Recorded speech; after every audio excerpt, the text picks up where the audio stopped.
Hi friends, welcome back to my channel. आज मैं बात करने वाली हूँ जनाब और उनकी बहन की हाई रिस्क प्रेगनेंसी के बारे में। जी हाँ दोस्तों, ये तो आपने देख ही लिया होगा जनाब के लास्ट ब्लॉग में जो उन्होंने ईद का सेकंड पार्ट डाला था, उसमें जो उन्होंने ऑडियंस को बातें सुनाई हैं, जो उन्होंने गुनाह लगाया है कि भाई आप अगर ऐसा कहेंगी तो ऐसा हो जाएगा, वैसा हो जाएगा। कॉमेंट्स करने वालों पर जो उन्होंने तोहमतें लगाई हैं, वो जो फ्रस्ट्रेशन उन्होंने निकाली है ना, अपनी जो फ्रस्ट्रेशन थी वो अपनी बहन के कंधे पर बंदूक रख के उन्होंने कायदे से निकाली है। जी हाँ, एक तीर से दो निशाने मारे हैं उन्होंने, क्योंकि सबा की तबीयत ख़राब है भाई। सबा को अगर कोई प्रॉब्लम है, वो उसकी प्रेगनेंसी में कोई प्रॉब्लम आ रही है, उसको ब्लीडिंग हो रही थी, उसने ईद नहीं मनाई, उसने कपड़े नहीं पहने, तो उसमें भाई ऑडियंस का क्या कसूर है? ऑडियंस क्या करे? अगर उसकी प्रेगनेंसी में प्रॉब्लम आ रही है तो उसमें ऑडियंस का कहाँ से मतलब उसकी क्या गलती है, ऑडियंस की क्या गलती है, व्यूअर्स की क्या गलती है? अगर किसी ने कमेंट्स में कुछ कह दिया है तो उसमें उसकी क्या गलती है?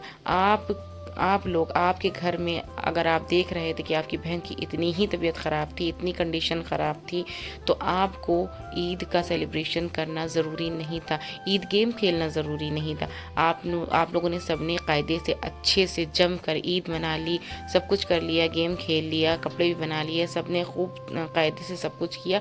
2 दिन ईद मनाने के बाद आप लोगों को याद आ रहा था कि सबा की कंडीशन इतनी ख़राब है, सबा जो है वो इतने बड़े ट्रॉमा से गुजर रही है। तब आपको ये सारी चीज़ें याद आ रही थी और आपने सोचा कि चलो भाई फ्रस्ट्रेशन निकालते हैं, थोड़े व्यूज़ भी कमा लेंगे और साथ साथ में पैसा तो छाप देंगे, क्योंकि व्यूज़ आएंगे तो पैसा भी आएगा।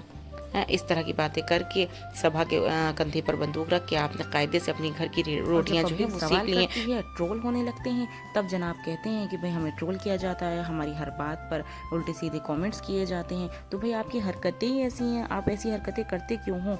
जब आपकी बहन पर इतना बड़ा पहाड़ टूट पड़ा था, उस पर उसकी कंडीशन ऐसी थी, उसको इतनी बड़ी प्रॉब्लम थी, इस इतने बड़े ट्रॉमा से गुजर रही थी, तो आपको क्या ज़रूरत थी कि उसके मुंह पर कैमरा ले जा करके आप उसे वो चीज़ याद दिला रहे हो और फिर वो वीडियो में आपके रोने भी लगती है। तो बजाय आप उसको हिम्मत दिलाने के, बजाय उसको पैम्पर करने के, आपने क्या किया कि आप जो है वो दूसरों के गुनाह गिनवा रहे थे हैं, आप दूसरों को गुनाह लगा रहे थे। भाई आप पहले अपने गिरबान में झांक के देखो कि आप खुद क्या चीज़ हो।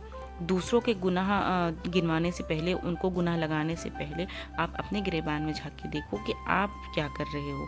अगर आपको अपनी बहन की इतनी ही फिक्र थी, इतना ही ज़्यादा आप अपनी बहन को चाहते थे, तो आप दूसरों पर फ्रस्ट्रेशन ना निकाले, आप अपनी बहन का ध्यान। ये तो सामने से दिख रहा है कि आप अपनी बहन को कितना चाहते हो, क्योंकि आपने तो किसी भी तरह की कोई कमी नहीं छोड़ी अपने सेलिब्रेशन में, अपने जश्न में, अपनी ईद को मनाने में।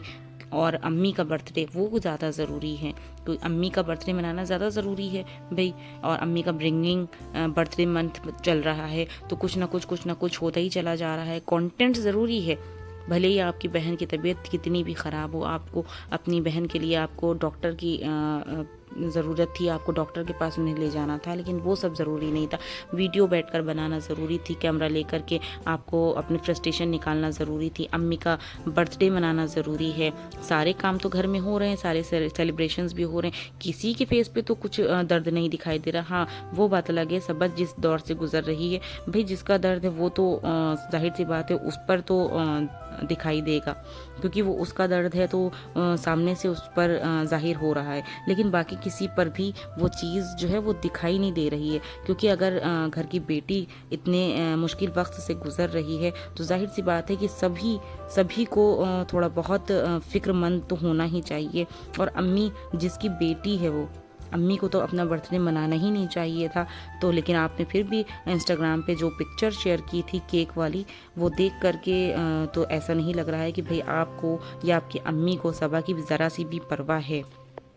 फिर अगर आपको कोई कुछ कहता है, ट्रोल किया जाता है, तो फिर आप कैमरा ले करके बैठ जाते हो, एक वीडियो बना देते हो कि भाई आपको गुनाह लगेगा, आपने ऐसा क्यों कह दिया, आपको इस बात की माफ़ी मांगनी चाहिए अल्लाह से, और ये है वो है फलाना ढमाका।